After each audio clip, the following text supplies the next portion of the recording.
Everybody, what is going on? Welcome to the Rain in Real Time live stream Friday. It is Friday, October 22nd, 2021. I hope everybody is having a good day. I hope everybody had a good week. I know that I did. It has been a very news-filled week, and it's definitely going to be some more news coming your way on the main channel and also today on the stream. If you have not done so already, I would greatly appreciate if you would go ahead and share this stream on your social media platforms, all of them, if you, no matter how many you have. I don't care if you only have one. Also, make sure you go ahead and like the stream as well so it can get more views in here. I see that the subscriber count has definitely gone up on this channel because it was at 1.77, I think, a couple of days ago. So it actually has gone up maybe like 200 in the last maybe 24 hours, which is amazing considering I'm only on this channel once a week. So let's see, who do we have in here so far? Lovey 1980, she said you should do a separate video rant about Silly Porter. I almost did, but I said, nah, I wanted, like I said in my response to you, I wanted it to be a real-time reaction because I wanted to get your take on it as well as the stream was going. I almost wanted to, but I said I'll save it for today. Darlene, how are you doing? Zarp said, I would love to hear Torian gave his insights on Silly Porter and how he fought all his life to wear a dress at the Oscars. Yeah, that's coming. That's one of the topics we're going to discuss today. Dee Dee, how are you doing? Mark, how are you doing? Spidey, how are you doing? I hope everybody is doing great today. I hope everybody's having a good day. I hope everybody's having a good week. It's been a really news-filled week. Like, between stuff people's been tagging me in on Twitter, people have been DMing me on Instagram, people have been posting in the news chat on Discord. It's just a lot of news has been coming out this week. And like I've told y'all before, and I'm going to reiterate it again right here, I'm only one person. It's impossible for me to get every single story out there. And one thing y'all also have to understand is that these stories come in a certain order. So just because a story may have came out today, it's not necessarily that you'll get the story from me if I choose to talk about it on that day or the next day. Here's how the stories go, like how I do them. These are 4 stories that get top priority for me. If you are a patron, or if you are a patron member of mine, if you are on Patreon, your videos get jumped to the front of the line. That's why the video I did yesterday on that woman who was a meth head who ran naked onto that football field, that's why that video jumped to the front of the line, because the person who sent me that is a patron on Patreon of mine. So it's almost like a subscription. They're paying monthly. So those stories get jumped to the front of the line. That's number one. Number two, if it's a breaking news story, like an emergency, like a death, like sort of like what happened with Kobe Bryant and everything, and how I immediately put that out there, or Chadwick Boseman or something like that, those either get up, like if I have time to slide them in that particular day, or they'll be up there the next day.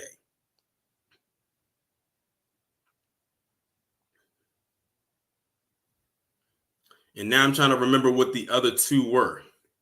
I can't really think of the other 2, but those 2, the first 2 that I definitely mentioned, definitely. Oh, the triple Ps. The triple Ps, of course, always get top priority. Like if I were to record triple P today, clearly I already have a video in that slot, so I'm going to put it up tomorrow. And the last one is update videos. So if it's a video or a story that I've been talking about that has to have an update attached to it, that's always going to get top priority. So say, for instance, y'all know I've been talking about the Kawan Charles story.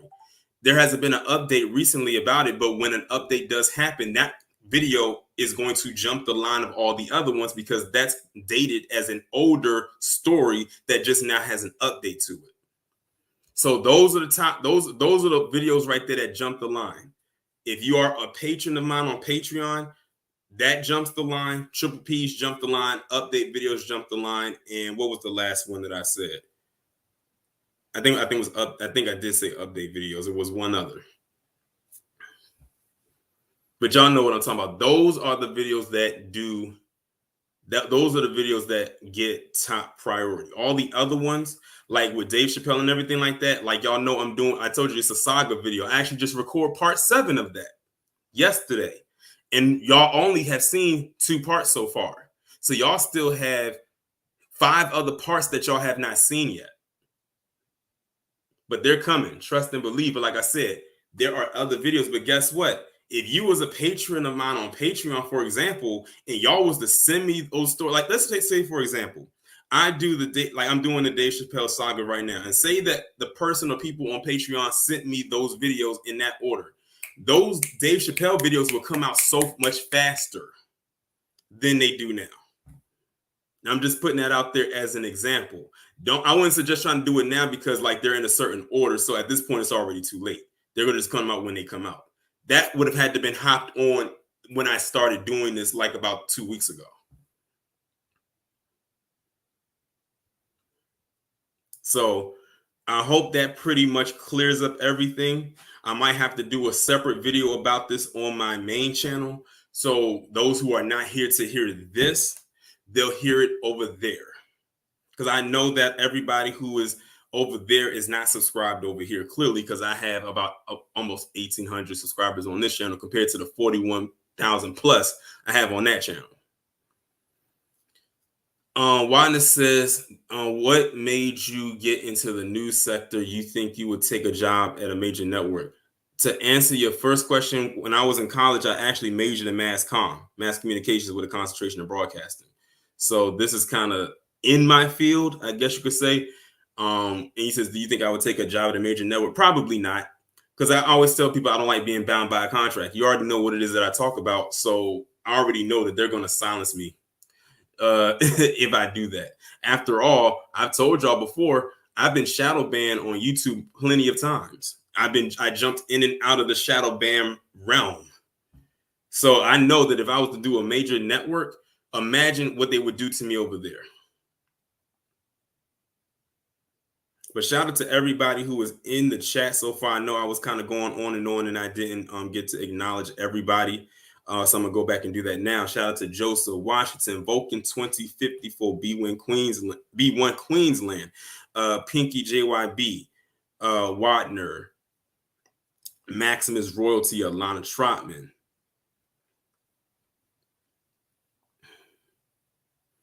Zart, okay, I already acknowledged you. Wadner says I should do a collab or be a news reporter for the Record TV. First off, shout out to For the Record TV. I wouldn't want to impose on what it is that they're doing. I just like to go over there and like be and just like engage when I can when they have their shows pretty much every Saturday. But I don't want to do a collaboration because it feels like I'm imposing on something that they already have going. And I want them to, get their own exposure and not have people come back and say, oh, the reason why y'all are blowing up like this is because Torian is over there now. Because, people like will say something like that. And I don't want that to happen. I want them to really blow up doing their own thing. And they have something good going on over there. I like going over there every single Saturday, whether I hop on their panel or I just sit in the chat and listen to whatever it is that they have to say. And I contribute whenever I can. But shout out to them. They have something going on over there, and I really like what they're doing, and they're going to continue to grow. So I'd say, you ever think about creating an app for a website for your news content? If so, let me know. I'm a software developer. That actually has not been something that has come to my mind, but it's not something I'm necessarily opposed to either.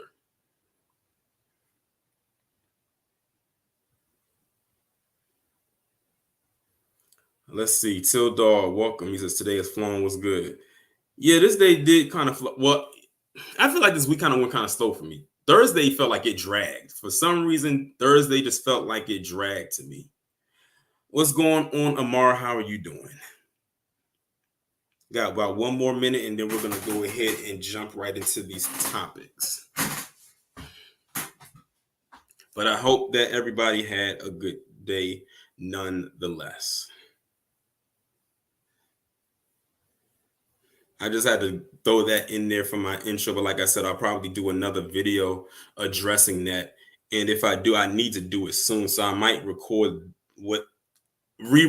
what I said just a few minutes ago into a separate video and put it on my main channel so more people over there can really understand how, my videos are set up. So let's go ahead and get started. It is officially 4:10. So now I'm going to go ahead and share my screen and we can go ahead and get this thing popping. So the first story I wanted to talk about today is something, of course, that just happened yesterday. And that was the bizarre death that took place on the set of this new Alec Baldwin movie called Rust that's being shot in Santa Fe, New Mexico. And basically what happened is a prop gun was used for one of the scenes in the movie, because I think it's supposed to be like a Western style movie. And one of the prop guns shot off an actual bullet, and it went and fatally injured the director of photography of the film, and it also injured, I believe, the director. I'm gonna read the article, who they say the last update I heard was that they are in critical condition. When I first heard about this, I immediately thought of Brandon Lee. Now, if y'all don't know who Brandon Lee is, he is the actor. Well, he's the son of Bruce Lee, but he was an actor himself who was working on this movie called The Crow that came out back in '93.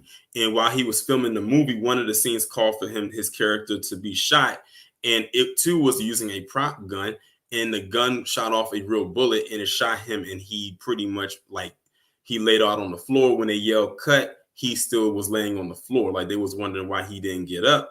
Then they realized that he had actually been shot for real, and they took him to the hospital where he ended up dying. And you want to know what's so interesting and so crazy is because his dad also died on a movie set. Not in that same way, but Bruce Lee died on a movie set. So it's kind of crazy how it came full circle. And The Crow is a very good movie. They tried to, to do with the second one, but it didn't hit the same way because Brandon Lee did such a good job with that film.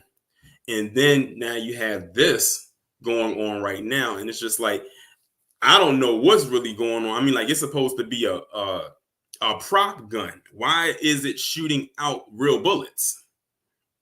So that's the big question. Like, how does that even happen? And I'm sure that, they said there aren't any charges that's coming the way of Alec Baldwin. And I'm sure that there won't be, because it was really like an accident. So, but yeah, it is scary though, because it's like now you're gonna have some people that's gonna be scared to use a prop gun on these sets out of fear that a real bullet is going to fly out of it and critically injure you.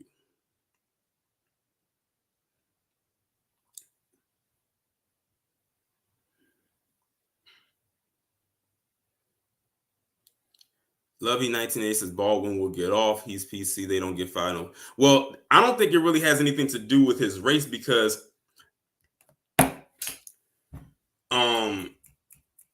they're going to chalk it up to it being an accident anyway. Like, that would traumatize anybody, because it's like, wow, how did this actually, what actually happened? Now, I will say this. If y'all remember a few years ago when Brandy had got into that accident when she was driving and the person ended up dying from the accident, they tried to throw her name through the mud. Her career almost went in the toilet because of that. So, Lovey, I can actually see your point with that one. I can actually see your point. Zarp said it's the prop guy's fault. Basically, yeah. The prop department, that's who the eyes should be on.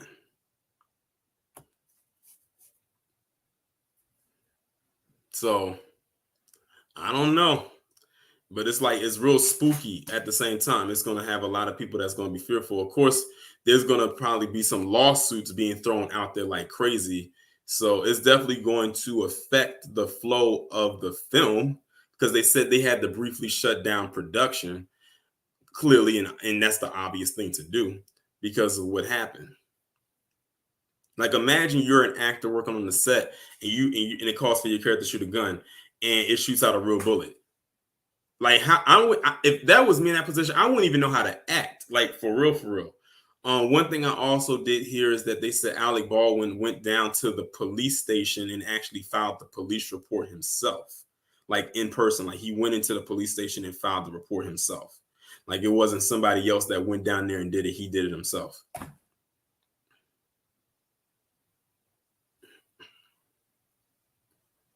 But I still like it's still a mystery on how that's actually able to happen. Like that's kind of weird to me how that can actually occur.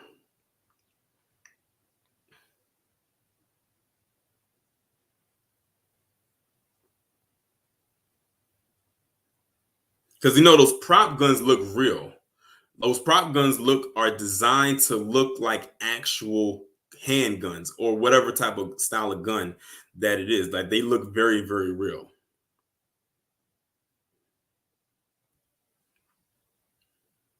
So I'm trying to read some of this article right here because they're talking to this guy named Steve Wolf, and they say he's a theatrical firearms safety expert. He said if a bullet comes out and injures someone, that's exactly what it is designed to do. So you have to figure out how to make sure that does not happen. For example, he said coordinators should always look inside the cylinder of the weapon to ensure there is nothing in the gun that could come out. If you put a blank in there, make sure that it is blank, no bullet on the end of it. It is hollow. It is just gunpowder and a piece of paper that holds the powder in. So basically, to me, it sounds like these prop guns are almost designed just to function just like real guns, but they don't have, or they should not have bullets in them. They should have blanks. But this one did not have any blanks. This one had an actual bullet in it with gunpowder inside of it. Like one that if you shot it and it hit somebody, it's going to cause injury. In this instance, it caused a death.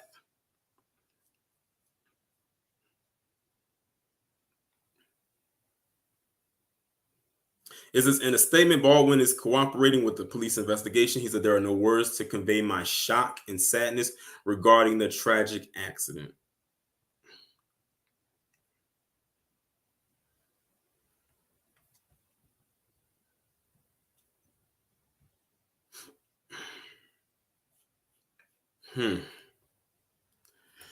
Just trying to see what y'all are saying and talking about in the comments.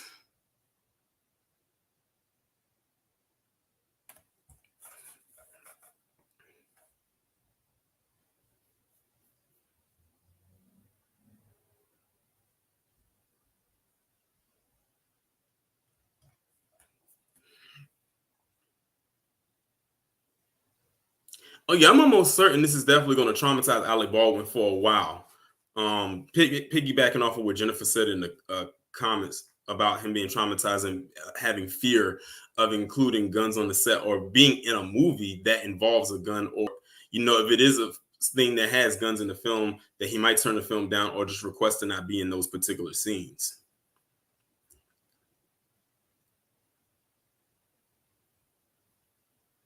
But yeah, it's very unfortunate, and they're going to have to thoroughly investigate this one. They're going to have to thoroughly investigate it because one incident, all it takes is one incident, and the thing is, it's been more than one incident. I gave you one with the crow. It's rare that it happens because it's not like it happens on every set, but the fact that it does happen, like it could have been avoided. But they're going to definitely take heavy precautions now for sure. They're going to have to. What this means in the future, I have no clue. But we'll see what happens, though. Let me move on to the next story, and that involves Brian Laundrie. Brian Laundrie was the boyfriend or fiance, I don't know what he was, to Gabby Petito. I'll just say her spouse. They said, according to authorities, his remains were found. So, according to various sources, Brian Laundrie is no longer amongst the living. They said that they found his remains somewhere, and they confirmed that it was him. Like they did test and said it was him. They said the timeline of Brian Laundrie's disappearance still doesn't jibe among authorities and his family's lawyer. Now, I have not really dug into the whole Gabby Petito story. Otherwise, I would have done a video about it on my main channel or addressed it on this channel. But I wanted to talk about this because they said that they were searching for this guy ever since they found her. And now they said they found him, and basically they found his remains. They says now that the remains of Brian Laundrie have been positively identified by authorities, there are still lingering questions as to why, how, and even when he disappeared in the days after his fiancée Gabby Petito was reported missing.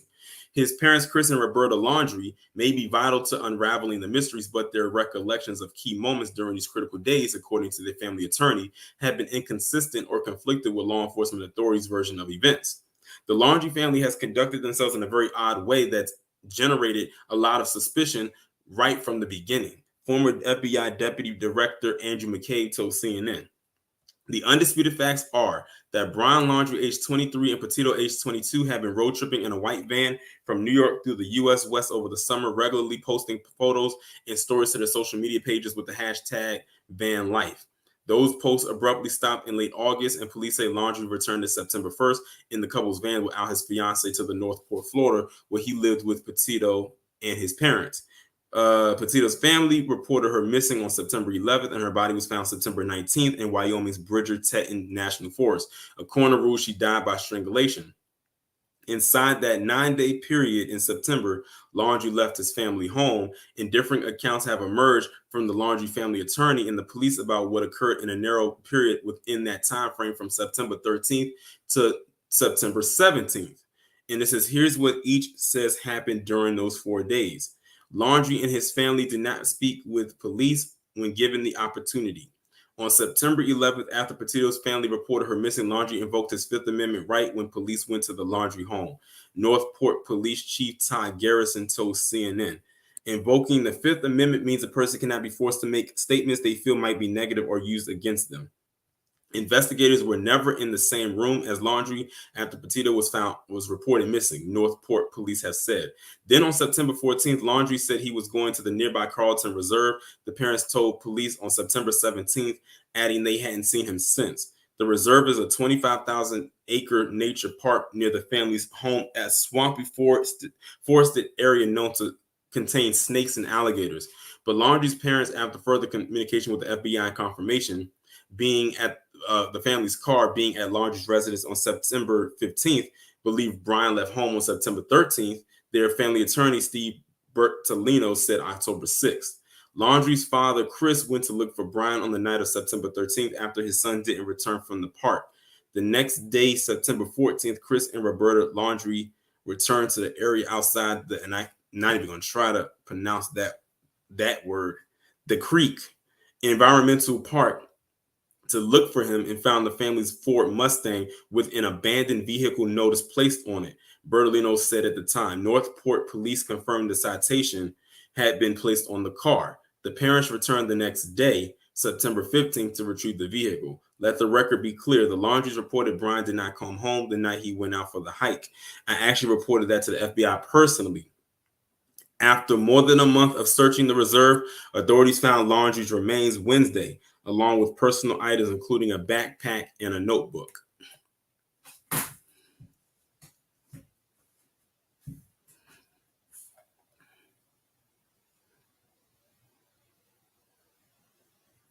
Darlene says, can her family sue his family for wrongful death? Well, I don't know, because now that they said they found his remains, dead people don't talk. That's what's going to make this case even harder now, because now that he's dead, he's the only other person that saw her alive.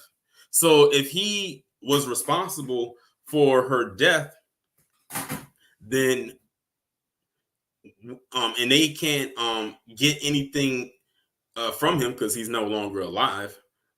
Let's put it this way, this is gonna be a long case. And someone said, this is Tilda said his parents are lying for his ass. Yeah, it just sounds like they're lying for him, like they're covering for him. Because they said that they gave odd stories. It was a lot of conflicting reports. Nothing was adding up. So like they probably were covering for him, most likely. Mickey Brick said they should have detained his ass from day one instead of giving him time to bounce and then cancel himself to escape justice. Yeah, you're right about that. I always wondered why they did not just get him right there, because they have him. Like, y'all just let him slip. George said, yep, dead men tell no tales. Exactly. Zarp said the mom and dad had to know what he did, but didn't report it. That's aiding and abetting, I would think. Yeah, you would be correct. Aiding and abetting, which is definitely a crime. And you can be charged with that. I'm not going to read. I said I was going to read no more, but I wanted to read this part. It says Laundrie's parents' role in search is under scrutiny. After reporting Petito missing, her family and police publicly pleaded with the Laundrie family to cooperate with authorities, but Bertolino had advised his clients not to speak with anyone. Everybody has their right to remain silent. That's what I told my clients, and that's what they did. Still, experts have found it curious that Chris and Roberta Laundrie participated in the investigation and discovery of their son's remains.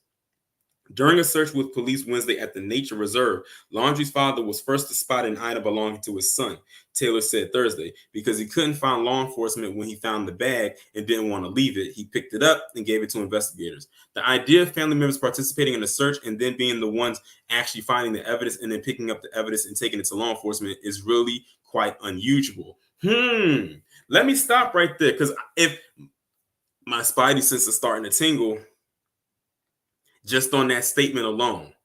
Would I be reaching if I said that Brian Laundrie's parents had something to do with his death?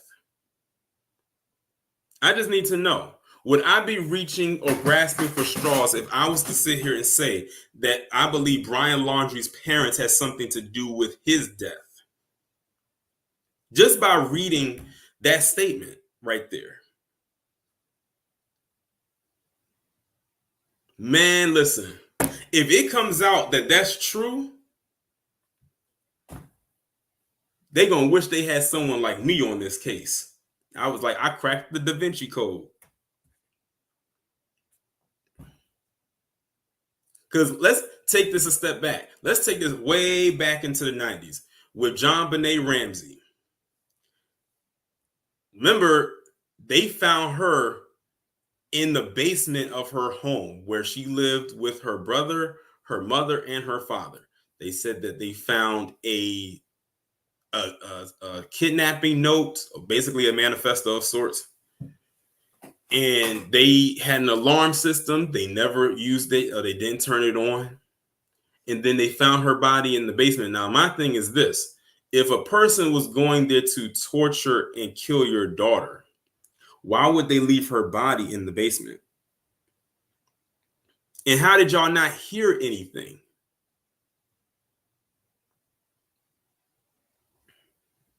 I'm just saying.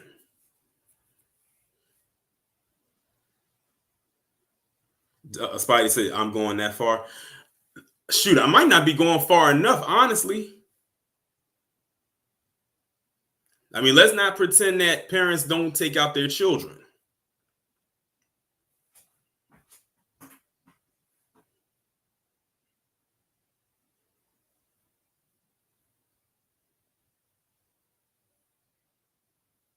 So I'm just saying, I could be wrong. I'm not saying that what I'm saying is 100% correct, but I would not be surprised maybe if his parents had something to do with his death. Let me go ahead and continue with this. It says the Laundrie's participation in the investigation of their son will be critical. Retired FBI profiler Jim Clemente told CNN on Thursday. The parents are key to determining how he died and whether or not this was by his own hand or accidental.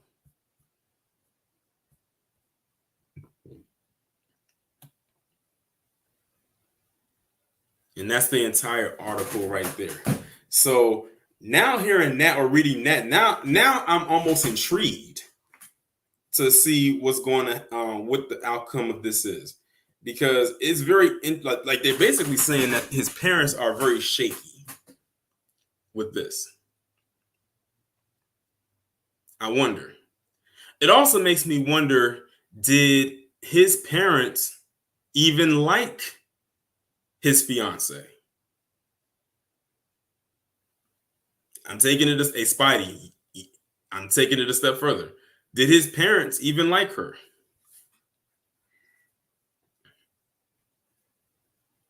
Some of these questions just got to be asked. Because now, with her dead and him dead, that only leaves them. So they're going to be on them like white on rice. So if there is indeed a trial, of course, he won't be on trial because what can he do? He's dead. She can't be on trial. She's dead. That only leaves his parents. So we'll see what happens. Zarb said, I saw a report yesterday that the mom didn't like her and thought that she was lazy and smoked too much weed. And see, I didn't even read that. Zarb just brought that to my attention, and I just speculated that the parents didn't like her. Because remember, she was a quote unquote social media influencer, basically someone who has gone viral for a couple of videos, gained a little social media fame, and people watched them in their relationship and they liked them and they gravitated towards them. You know how it is in these days, this day and age. So y'all heard it from Zarp. He said he saw it in a report. And mind you, I haven't really been following this story. If I had, y'all would have been seeing me do commentaries about it. So if it comes out that the parents had something to do with this, I'm gonna shock my damn self that I called this.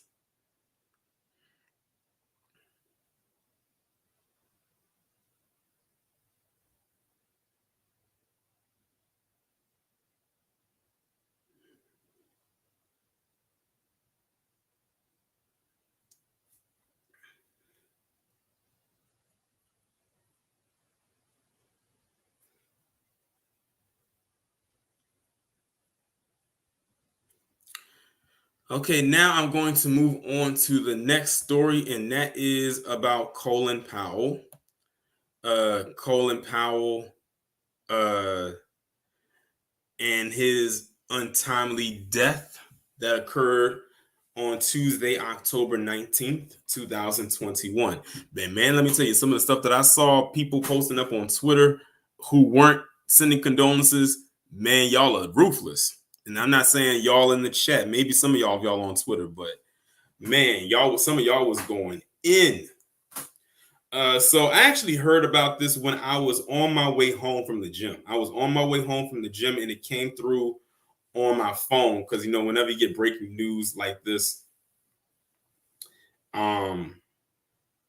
it always pops up immediately because it's a breaking story, especially when it deals with a quote unquote world leader.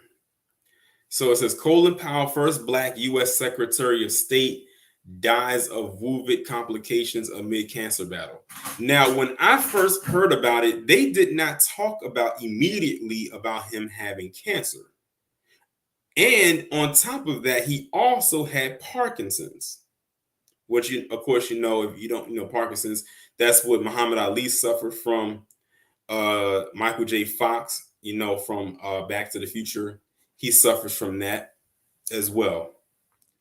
But I didn't know that he had Parkinson's, but they said he had cancer.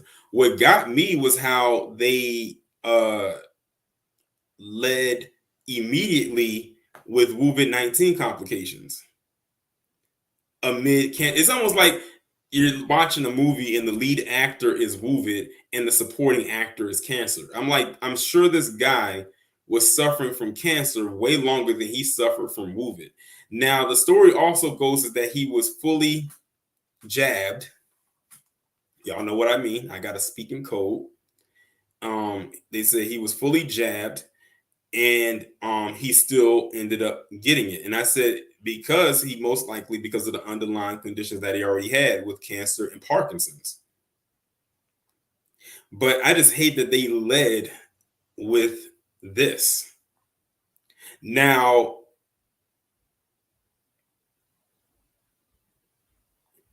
when it comes to why people were upset or mad about Colin Powell, it basically stands back, and you had to be of a certain age to remember this.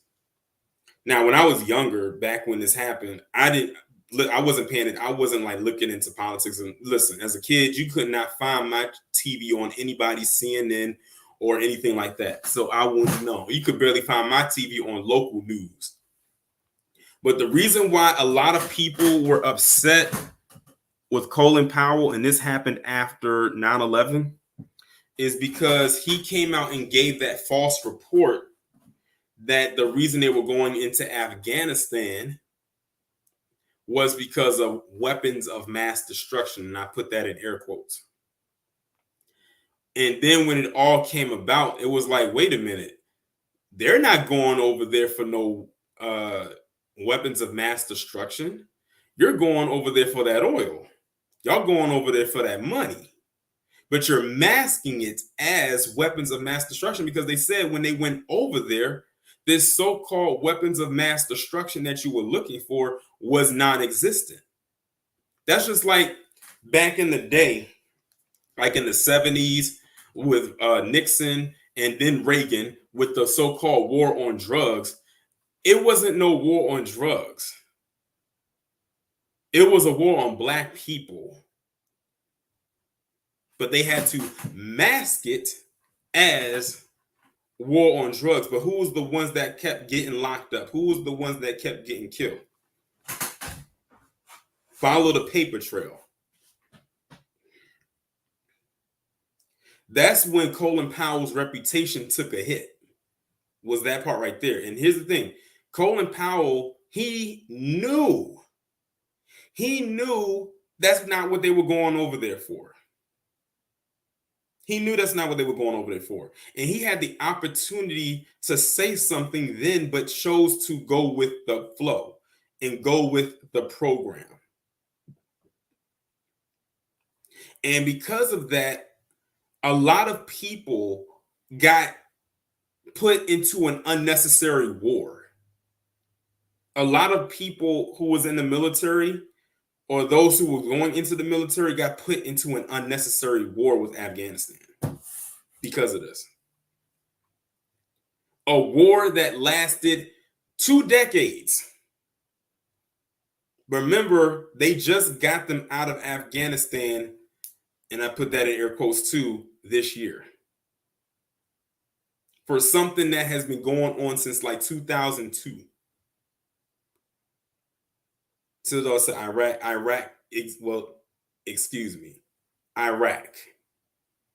Well, it started with Afghanistan and then it went to Iraq. Well, let's just say they had ulterior motives.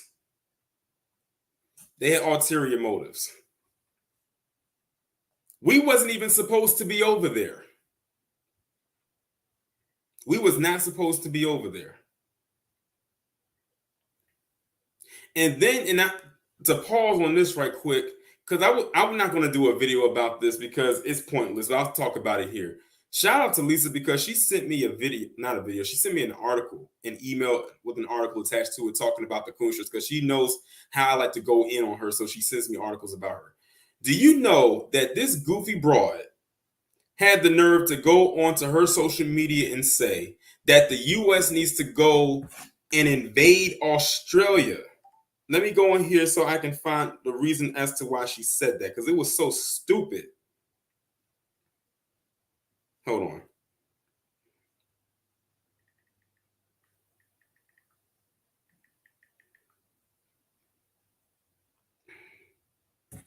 She said that the U.S. should invade Australia to free its people from tyrannical pandemic measures on her Twitter account. If y'all on Twitter, y'all probably saw it because she was trending. Whenever I see that name Candace trending on Twitter, I already know it's her. But she actually said that on her Twitter account. And I'm looking at the comments because I blocked her. So I just kind of like look under there and see what they're talking about. And people over in Australia are talking about, we don't know what the hell she's talking about. We're good over here. What is she talking about? Who is she to come on there? Who is she, period, to say something like that out of her mouth? Who are you? I'm telling you right now, if America was dumb enough to listen to her and we got into a war, an unnecessary one, America would deserve everything that it comes its way.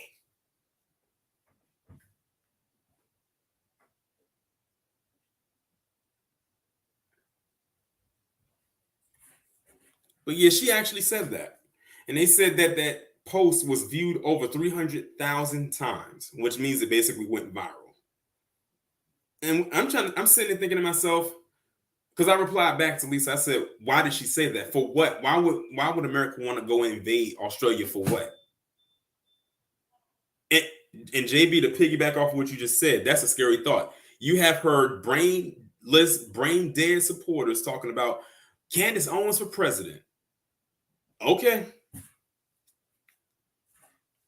Let her set foot in that White House as the commander in chief. I would strap myself to one of these rockets and go to the moon.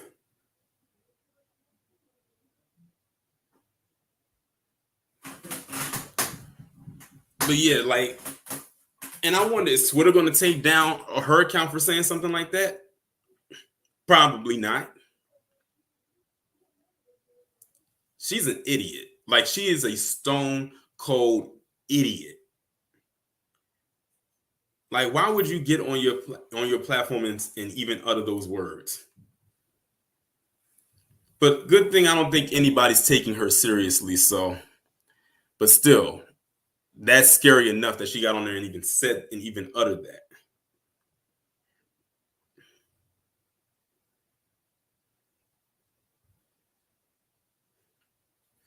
But anyway, I had to veer off a little bit because it kind of lines up with what I was talking about with this story right here. But I'm pretty much done with this story. I'm gonna move on to the next one, and it's this one right here. So this one is coming out of it's coming out of the White House and it's coming out of Texas. But this one's coming out of the White House, but it does deal with Texas. So Texas has some issues. We all know Texas does have some issues, but there are some times when Texas actually does get it right. So in case y'all didn't know, Texas, they basically created a bill.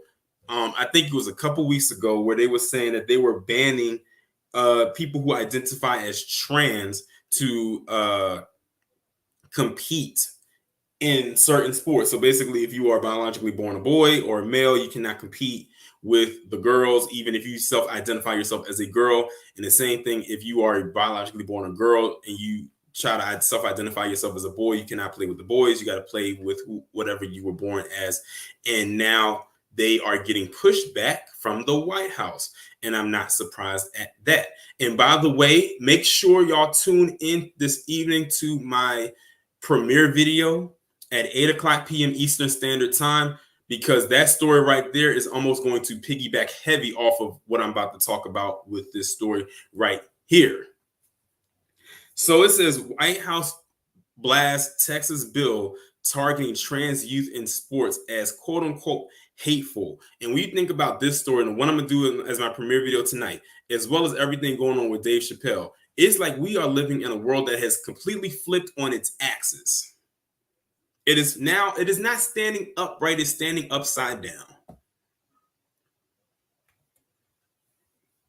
It says a White House spokesperson on Tuesday condemned a Texas bill that will force public school students to play on sports teams based on their assigned sex at birth, telling the Dallas Morning News the legislation is quote unquote hateful. If passed, Texas will become the 10th state in the country to enact legislation banning transgender kids from playing on sports teams that match their gender identity, per NBC News. And the bad part in that is where they're trying to really make it seem like this is a bad thing. They really are trying to make this seem like this is hate speech or it's a hateful act. No, it's one of logic, which I'm convinced America is dying from lack of. The bill was passed by the Texas House last week and swiftly approved by the Senate on Friday. The Texas Senate passed its own version of the bill in September. The bill is now headed to Governor Greg Abbott's desk to be signed, though it is not yet clear when the signing will take place. This is what they're saying. This quote-unquote hateful bill in Texas is just the latest example of Republican state lawmakers using legislation to target transgender kids, whom the president believes are some of the bravest Americans.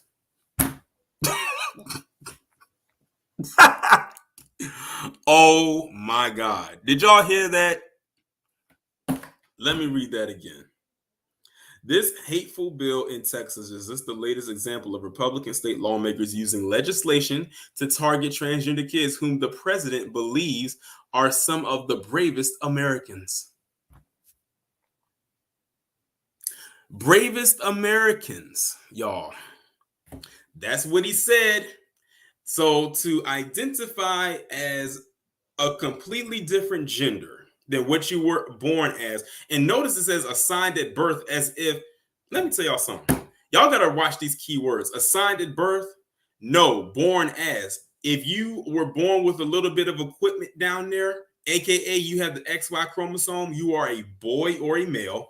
If you were born without the equipment down there and you have the XX chromosome, you were born a female or a girl. I'm trying to figure out what is the problem. Remember, Bruce Lynn Jenner, a few years ago at the ESPYs, got the award for courage. We should have seen it and peeped it then. I actually peeped it then. So it's courageous to now identify as a whole nother gender. That's courageous. That's courage. According to what I'm reading, and according to this A New American Way, this is considered to be brave. Somebody out there, please help me make it make sense, because I'm more confused than they are.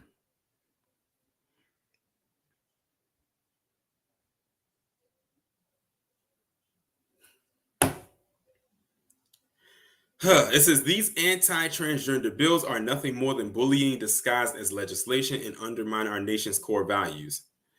White House Press Secretary Jen Psaki maintained that any potential challenges to the Texas law would fall in the purview of the Justice Department, but noted that the president's view is that transgender rights are human rights, whether for adults or kids, per the Dallas Morning News. It says 2021 has seen a record number of bills targeting trans youth, with Republicans in at least 25 states introducing over 60 bills targeting transgender kids. See, you got to pay attention to key words. They keep saying targeted, targeted, targeted, targeted, as if they're under attack. What is wrong with playing the sport that is assigned to, based on your gender? Because I thought it was all about, I would say it's all about fairness, but we live in America. Let's be real here. America is not fair by any shape or measure. You have people who are men who are claiming to be women, who are going into women's restrooms and disrobing themselves in front of kids. You have men who are claiming to be women who are beating the crap out of other women in MMA. You have them trying to compete against other women in other sports where you know that there's an unfair advantage. However, I did see a clip or a story where I forgot what country it was in. It wasn't America, where they actually had some kind of boys or men versus women, I think, volleyball game or something like that. And they said every year the men demolish the women in that. But they also use it so the men can give the women pointers on how to beat other women when they compete against them in actual games, in which apparently it works because the women over there are very good when they're playing against other women. But when they're playing against other men, there's no chance. There is nothing wrong with boy sports and girl sports. There's nothing wrong with boys' bathrooms and girls' bathrooms. Thank you, DSA, when he said it's called netball in Australia. I kind of figured it was Australia, but I couldn't think of what the sport was. I thought it was volleyball. All I knew was it involved a net and a ball. So yeah, that's what I was talking about.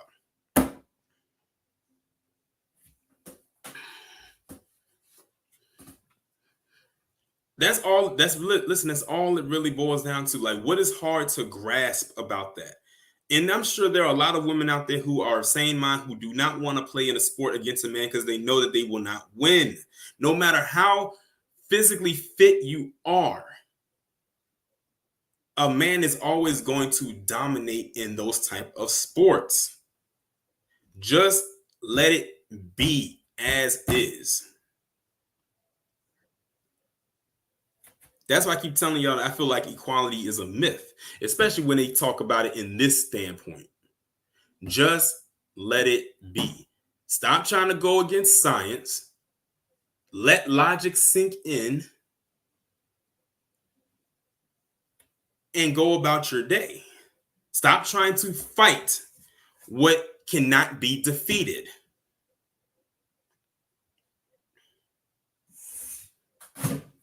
And that's all there is to it. Let's see. It says Abbott has long been an avid advocate for legislation requiring transgender kids to play on sports teams according to their gender listed on their birth certificates. That's why in some places like California, they're allowing them to switch and change what's on their birth certificate. Because if they do that, then by their law, they can now play on those teams or play in those sports because their birth certificate says this. And this is in a statement Tuesday, the Republican governor praised both chambers for passing legislation to protect the integrity of Texas high school sports. And like I said, I have a lot of issues with Greg Abbott and Dan Patrick. Shoot, a lot of the people down in Texas, as far as their government goes. But I can't even be mad at this. I can't. And the thing is, I didn't even know it was 10 states that was operating in this same sphere. I'm thinking that Texas might have been the only one because they stay talking about Texas. Exactly, no freedom says they're going to get a lot of people hurt or killed. And I've seen people like with MMA, like I've heard stories where the women who are the actual biologically born women actually got their skulls cracked from the hits. That would not have happened if it came from another woman. Because you got to think, the bone density of a man and a woman are completely different. The muscle density of a man and a woman are different. In case y'all didn't know, and I actually found this out from a personal trainer. The muscle density of a woman starts to break down when she turns 30. So that means in order for her to maintain some kind of physical appearance, she has to go and train just as hard as a man does to maintain. That's why they say, now you see why when they say about a woman hitting the wall, when she gets in her 30s, that's kind of a little bit of what they're talking about.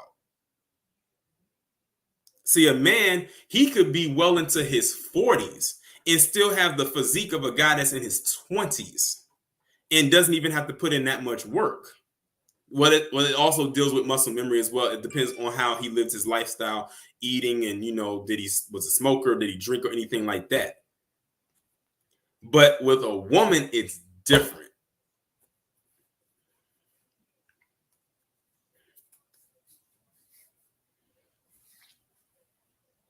So that's why when people say, oh, I'm young, I can drink, I can smoke and do all this stuff. Yeah, you can do all of that. But guess what? When you get around 40 and 50 and you wondering why your breathing is like kind of impaired, it's because of all the stuff you did when you were in your 20s. It's catching up to you. See, it's not catching up to you now as a person who's in their 20s because your body is so young and youthful that you're able to fight it off. But then once you get into those AARP years and starts to creep up on you again, and then you wonder, how did that happen? What were you doing when you was in your early 20s?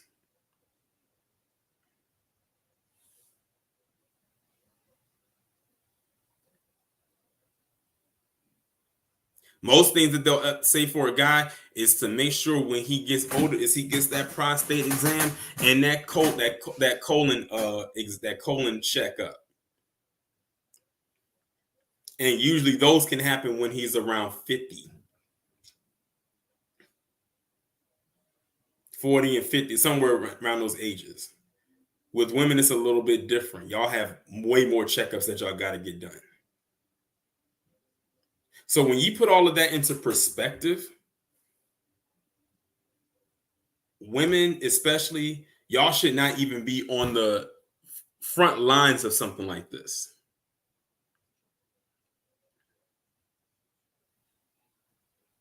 Like, seriously, not say that all the time. And I'm not saying it because, to like, sound mean or anything. I'm saying it because it's true.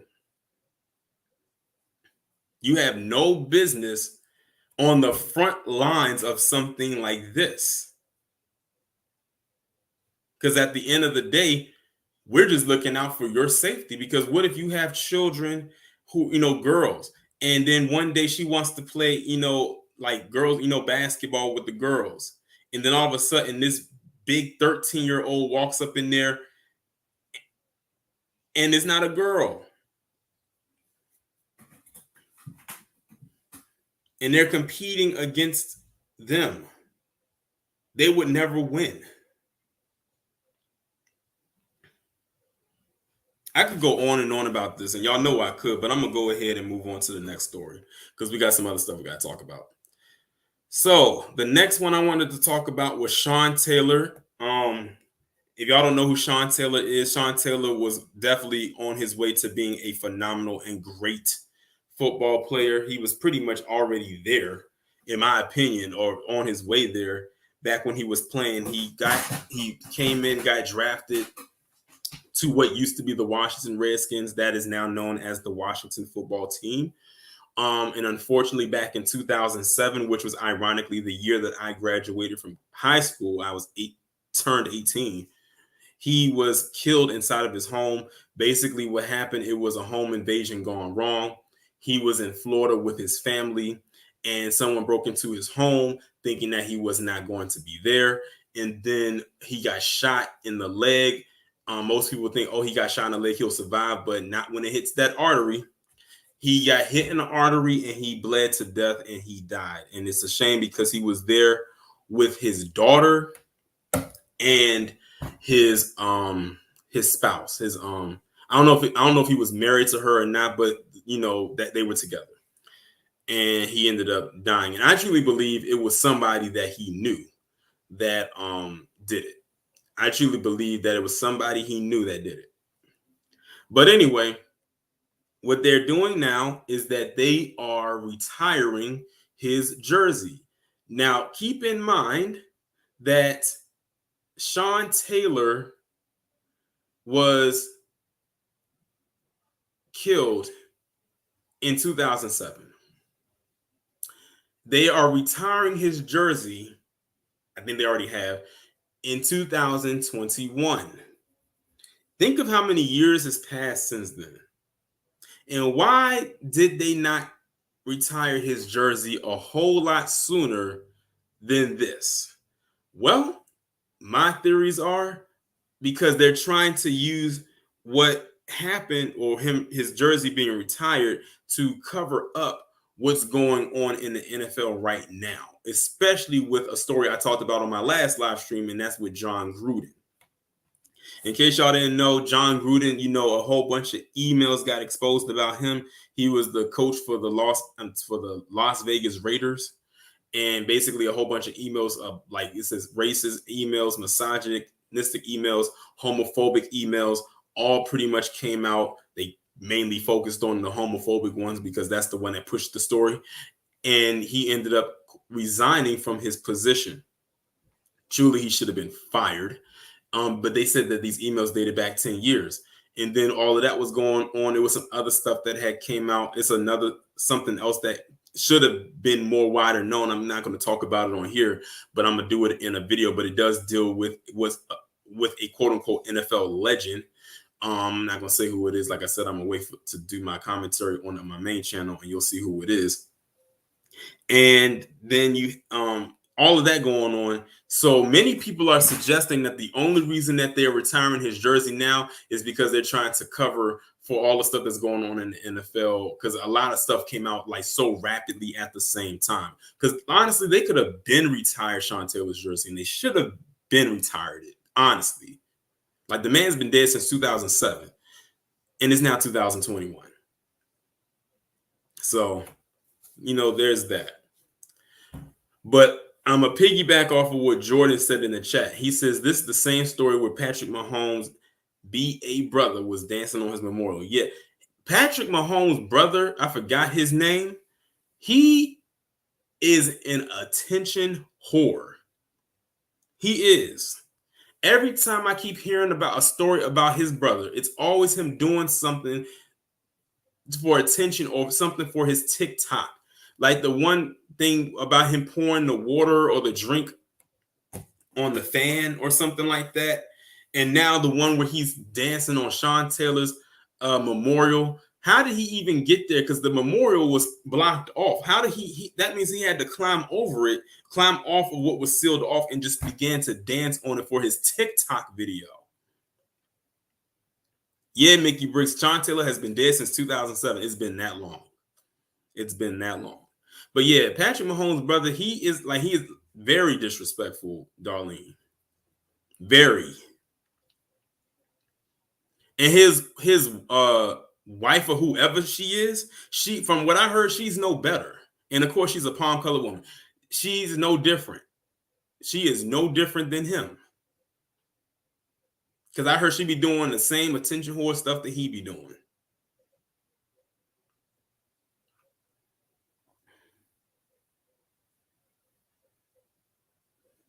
But they need to keep Patrick Mahomes' brother up in that skybox or wherever it is, away from the fans and away from the players.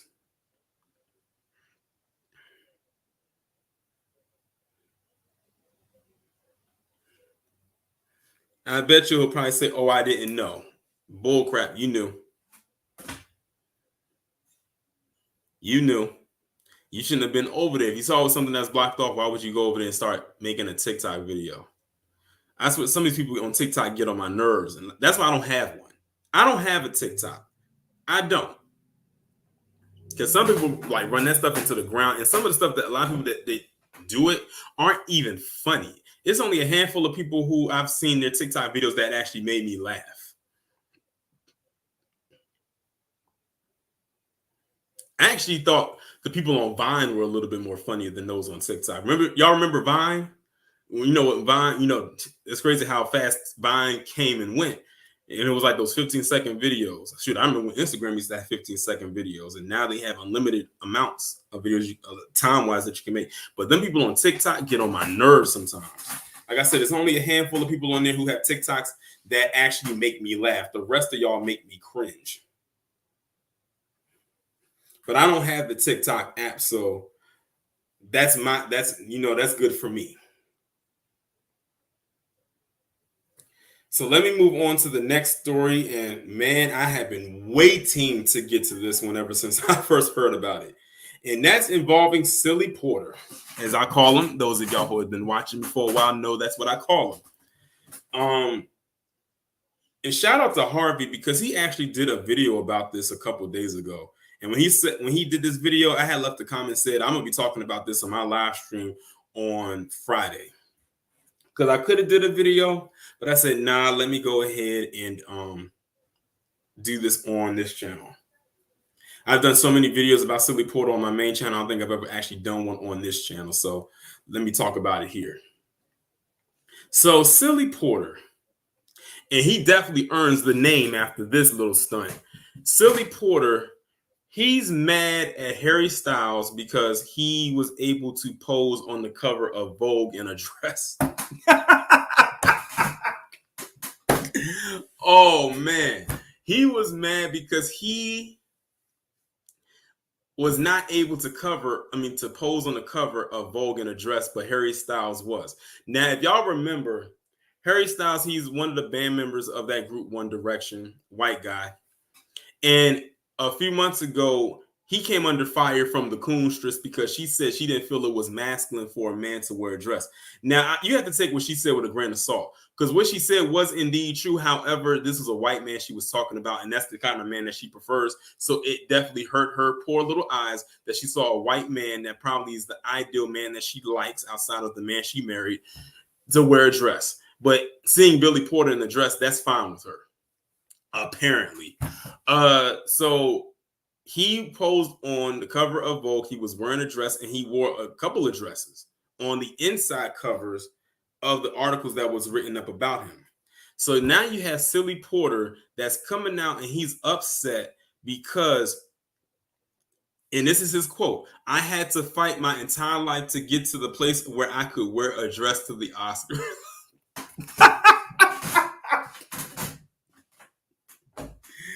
Oh man, I cannot take this seriously. Are you for real right now? This is what this listen. This is why we as black people, we cannot have our problems be lumped up with this. This is why we cannot have our problems be lumped in with this. So when they be saying that LGBT, like civil rights and all, no, because this is what gets lumped in with that. Imagine that we are dealing with trying to survive in America from all the stuff that we have been through and are still going through. But your biggest issue is because a white man was able to pose on the cover of Vogue in a dress before you was. Give me a break. In the words of the Crimson Cure, knock it off. We got all this stuff going on, and your biggest issue is you can't wear a dress on the cover of Vogue. Mind you, Vogue is a white ran magazine. He's not even getting mad that he can't be on the cover of a black publication. He's mad because he can't get on the cover of a white European publication. Let that sink in.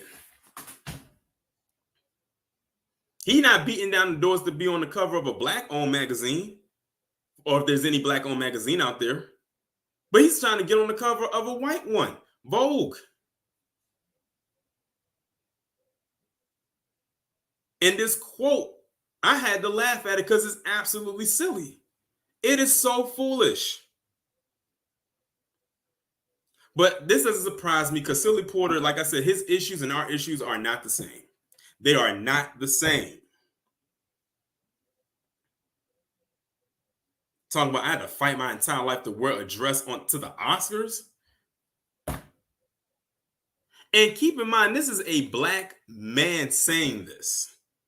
Despite his lifestyle and all his theatrics, because he is a very theatrical and dramatic person, he still at the end of the day is a black man in America.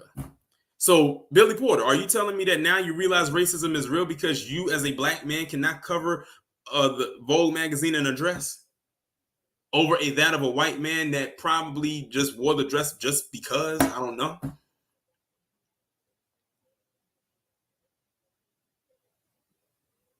Let me read this article because something tells me there's more to this. I mean, it can't get any worse, but I mean, it ain't getting any better.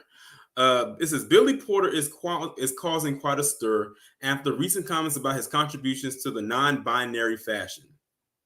Keep in mind that he is the new fairy godmother in that new Cinderella movie that's on Amazon. I just wanted to let y'all know that. On Sunday, the Sunday Times of the UK published an article featuring an in-depth interview with the 52-year-old actor. Let's keep this in mind. Billy Porter is 52 years old, and he's getting mad at a person that's probably half his age. I want to say Harry Styles is probably in his late 20s. This guy is 52, acting like he's in his teens or early 20s, at the latest early 30s.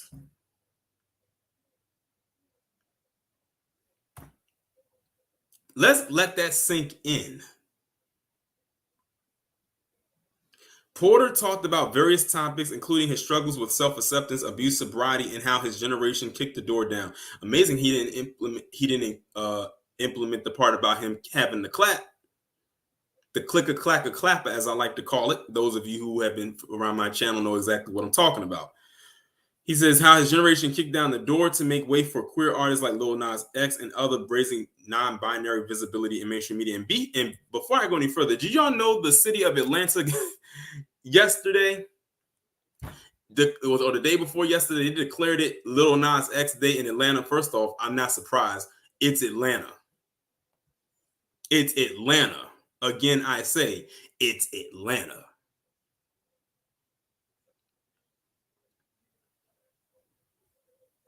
But it's his comments about Harry Styles that are making headlines. I changed the game, Porter exclaimed, crediting himself with Styles' history-making feat in December of becoming the first man to grace the cover of Vogue in a dress and wearing various skirts within its pages. I personally changed the whole game, and that is not ego, that is just fact. I was the first one doing it, and now everyone is doing it. Well, first off, it is ego because you were not the first man to wear a dress. You were not the first one to wear a dress. You're not even the first black man to wear a dress. But you hear how he's talking though? Is that ego that's coming out of him that he claims that is not there? It's definitely there.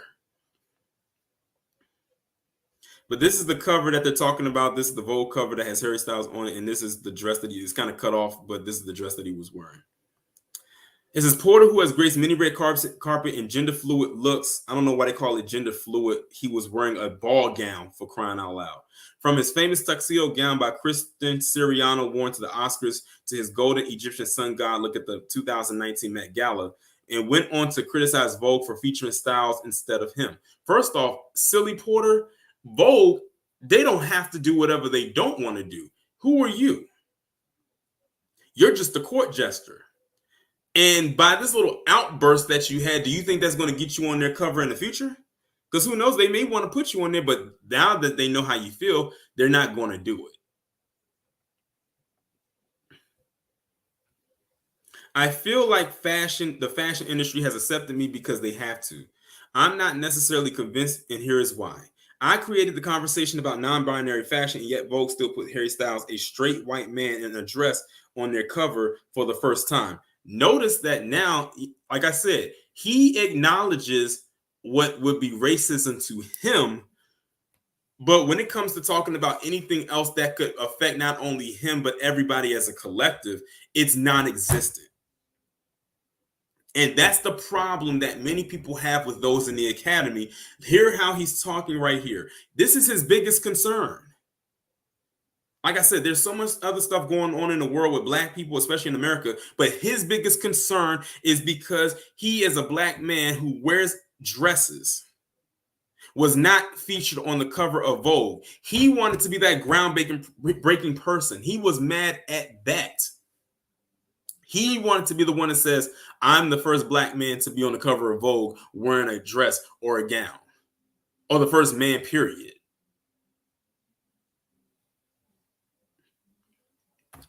He says, I'm not dragging Harry Styles, but he is the one you're going to try and use to represent this new conversation. He doesn't care. He's just doing it because it's the thing to do. This is politics for me. This is my life. I had to fight my entire life to get to the place where I could wear a dress to the Oscars and not be gunned down. All he had to do is be white and straight. Now, listen to what he said. This is politics for me. This is my life. I had to fight my entire life to get to this place. Me, me, me. So as you can see, this is all about him. This is not the collective. This is about him. So on top of him having an ego, he's also very selfish. But you can hear that in the way he talks, in the way that his mannerisms are when he's being interviewed. Like I told you, he's a very theatrical person. He's very overly dramatic. For someone who is mediocre in every facet of their career, he has the nerve to act like he's top tier in everything. And he's not. And Vogue just basically told him that when they did this. That's fine that you get to wear these gowns and all this stuff to this place and everything like that, but you're not good enough for this. Oh, I think I figured it out. Billy Porter, was you wearing them gowns and dresses a campaign? Was this a campaign ad for you to get onto Vogue? Is that why you did it? See, silly Porter, you can tell that he loves White Zaddy so much in and outside of the bedroom. And I'm not just talking about his husband. Everything that he does is for the approval of whiteness. Everything. Nothing he does benefits black people at all, unless it can get him closer to whiteness.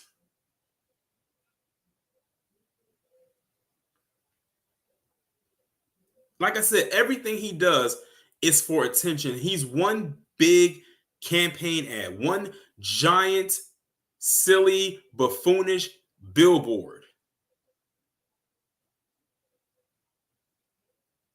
I don't even think he does this on the benefit or the behalf of Black people in the academy. Honestly. Exactly, Didi. A seat at the table. And knowing him, he will probably be the one that tries to sit at the head of the table, knowing him. His Styles has never confirmed his sexuality in any way. In the 2019 Guardian interview, he said, "Am I sprinkling in nuggets of sexual ambiguity to try to be more interesting? No, in terms of how I want to dress and what the album sleeve is going to be, I tend to make decisions in terms of collaborators I want to work with. I want things to look a certain way, not because it makes me look gay or it makes me look straight or it makes me look bisexual, but because I think it looks cool. And more than that, I don't know. I just think sexuality is something's fun. Honestly, I can't say I've given it any more thought than that." People took to social media to share their thoughts on the Porter interview, and many fans criticized him for seemingly taking credit for modern non-binary culture. It is pretty disappointing that Billy Porter would say Harry doesn't care and is just doing this because it's a thing to do. Who gave you the right to judge Harry and also assume such things? You don't know his reasons, and Harry has never said I am straight, a fan tweeted. Someone else said, as someone who is non-binary, it strikes me as highly questionable that Billy Porter claims that he assists, I hate that word, a man created the conversation. Harry Styles never claimed anything of the sort. And the Vogue cover / story, as far as I remember, wasn't even about non-binary fashion, someone else added. Someone says, Billy Porter gatekeeping dresses instead of being proud that he helped in a movement where non-women can wear dresses openly in the cover is one of the most known fashion magazines. I have so much to say. Another person said, I hope Billy Porter knows that he wasn't the first to express gender fluidity in clothing. Someone else said, not only did you disrespectfully and unnecessarily bring up Harry's sexuality of a straight white man, but you also contradict your words and actions of supporting during the period of time where Harry was criticized for the Vogue cover and not Billy Porter switching up. There were other fans, however, who felt like Porter was justified in his comments, pointing out that Black queer people seldom get recognized for their contributions, whether in or out of the binary, including transgender activist Charlotte Clymer, who said Porter is absolutely right about this. Someone else said Billy Porter's tuxedo gown shook the world. In his current era, he is correct. I still give them a side eye for not having Billy Porter on the cover, but having a white man on the cover. It spoke volumes. All Billy Porter did was answer the question and clocked it, another supporter wrote. Someone said the audacity to accuse Billy Porter, a Black gay man who had to fight for his place in the midst of the AIDS crisis, of using his gayness and Blackness as a leverage just to defend some dude who gets the opportunities because he's white. The "it's not about race" energy is strong, another person argued. Like I said, he's only using his or bringing up his race because he didn't get what he wanted. But I'm not surprised. Like I said, Billy Porter is only going to do what's in the benefit of him. He does not look, he's not there for the collective.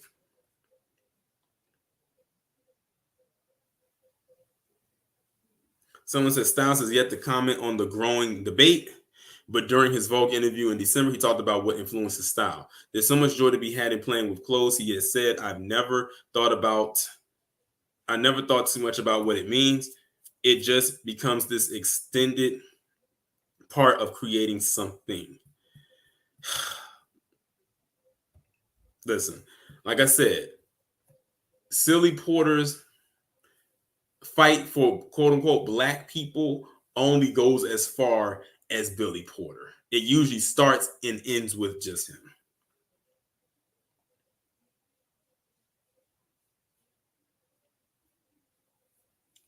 But it's just silly at the end of the day. It really is.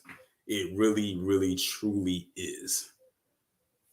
But I'm about to move on to the last story. And like I said, the Billy Porter one was going to be the last story, but I definitely wanted to talk about this because when I heard about this, I was blown away. I could not believe it. And it literally stuck on my brain since I heard about it. So in case y'all don't know who this is, this guy's name is Gabe Kunda. And this guy you have heard probably on your television screen every single day for the last few years and probably did not know it was him. So y'all know how on movie trailers or TV spots and commercials, you have a person that has a very distinct voice. Well, that voice you've been hearing is this guy right here. His name is Gabe Kunda, and he has been doing voiceover work for quite some time, and he sings. I've actually heard him sing, like he's a bass singer, and he kills it. It was a video that I saw on his Instagram page where he and these other guys were singing a cover to "Can We Talk" by Tevin Campbell, and it was amazing. Like that sound, the arrangement sounded so good. But this is his website right here, and it says projects and clients and Gabe's work. So he's done voiceover work for that show Pose, which Silly Porter was on. He did voiceover work for the show, for this movie called The Courier, My Hero Academia, Medea, WandaVision, Black Widow, Extraction, and Clouds. And that's just to name a few. And this right here are the companies that he's worked with: Disney, WB, TBS, Funimation, and CNN. This, like I said, this is just a few of the things that he's done. And what I did was I actually went to his SoundCloud and clicked on his demo. That has, it's a compilation of different voiceovers that he has done. So what I'm gonna do is I'm gonna play this right quick so y'all can hear it. And y'all be like, wow, that is him. The clip is about 1 minute and 41 seconds long, and I'm just gonna go ahead and press play. Hero, legend, king. Marvel's Black Panther. I do not shoot with my hand. I shoot with my mind. From the epic best-selling novels by author Stephen King. Two worlds. I do not kill with my gun. One war to save them both. On August 4th. Idris Elba, Matthew McConaughey. I kill with my heart. The Dark Tower, coming soon. Here in Detroit, a city of war, violence continues. In the summer of 1967, from the Academy Award-winning writer and director of The Hurt Locker and Zero Dark 30, the rebellion of the streets of Detroit. A revolver.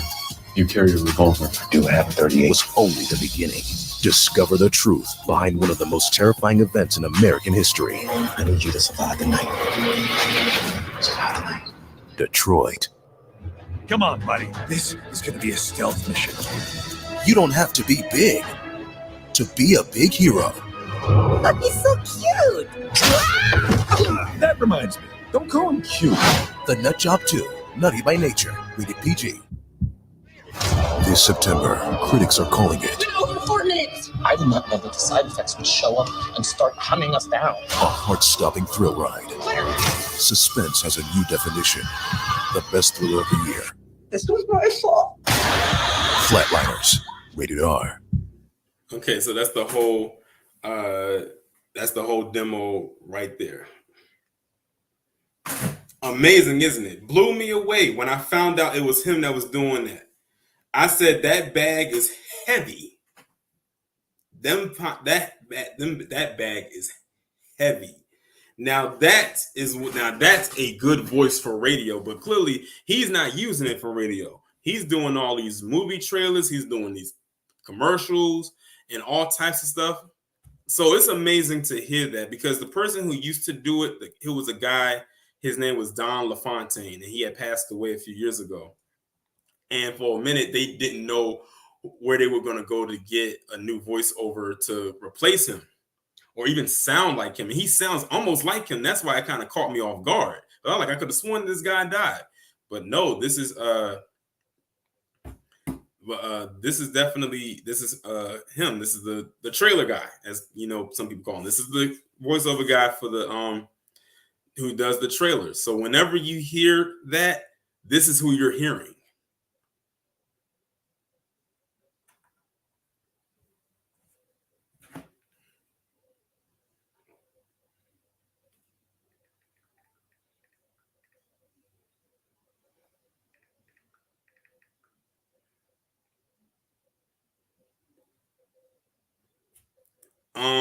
Someone had asked where is he from, PD Chicago.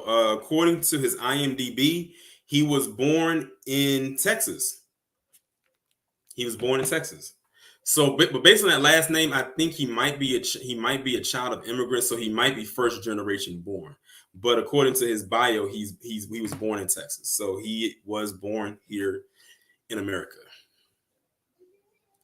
But yeah, like I said, if you go, he has an Instagram page as well. If you go on Instagram and type his name in, it should come up, and you can actually hear him singing on there. If I was able to get into my Instagram account, not that I'm locked out or anything like that, I'm not logged in on the computer. You'll be able to hear his group sing, him and the group sing their rendition of "Can We Talk." As a matter of fact, you know what?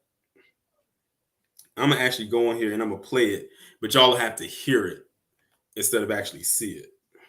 So hold on right quick while I pull that up.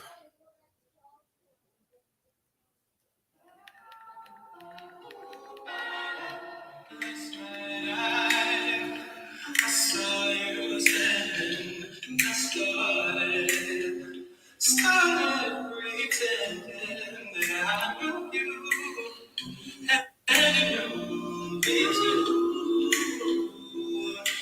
Oh, just like you were to shine, but you were not so that and to read you said, now I feel the confidence you next time you come my way. I know just what to say. Can we talk for a minute? Girl, I want to know your name. Can we talk for a minute? Girl, I want to know your name. That was dope.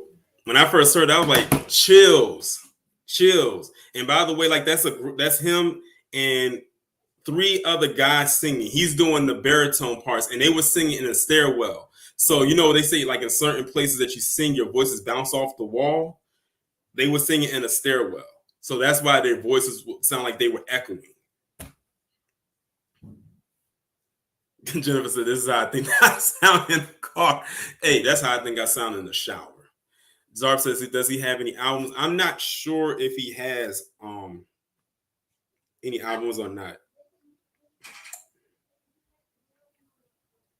I'm not entirely sure, but like I said, if you go and type his name into Instagram, if you have an Instagram account, you can go and follow him. He has like 33,000 followers, so he does have a pretty decent following, especially after it got exposed that he was the trailer voice guy. A lot of people just kind of flocked and followed him.